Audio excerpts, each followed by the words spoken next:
Hello and welcome to Dreams to Keys Realty. I am Jalon Strong, the licensed realtor and owner here.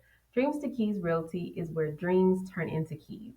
And if you're not familiar with us, I'm sure you're going to like the content we have. So like this video, subscribe to the channel, and hit the notification bell so that you don't miss any information that's posted here. Also, we'll be covering Hall County's market data for October 2023. We previously already covered Gwinnett, DeKalb, and Fulton counties for the same month. So if you haven't seen that video of any of those counties, make sure that you check out those individual videos to get that information. And we'll be covering more about the data for these counties month to month. So make sure, like I said, that you subscribe to the channel and hit the notification bell so that you don't miss out when that information is posted. So let's dive into this information about Hall County for October 2023. We'll look at the active and sold listings. So for the actives, let's start off with the number of listings. There were 492 active listings in October and 150 sold. So that comes out to about 30.5%. Now let's look at the average days on market, which is abbreviated as DOM. We saw 50 days on market on average for those listings that did not sell, so remained active.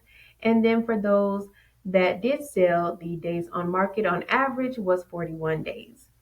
Let's look at the pricing. So there is a range for these prices. For the active listings, we saw a range of 95K to 5,749,000. And that came to an average price of $691,267. For the sold, we saw a range of 131K to $3.6 million, with the sold average price coming at $547,933. So, based on this information and the information from the other counties and those videos, which of course, like I said, you need to check that out so that you know all about that data and what I'm comparing here. But we see that the days on market is higher for the sold properties in particular.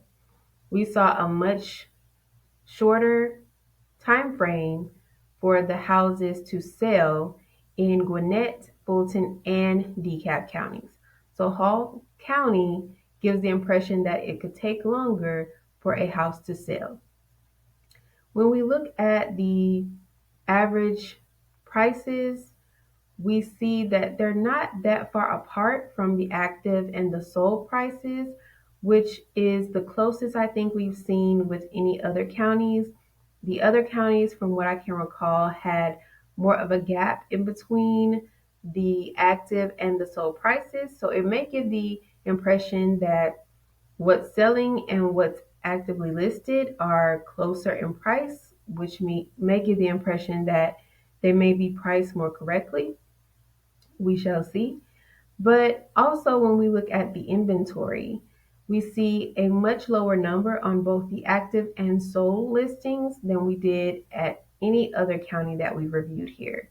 So, if you're considering living somewhere where maybe you want competitive pricing compared to the other counties, but you want to take your time more so. Maybe you're not so pressed for a certain time frame and you're willing to negotiate a little longer.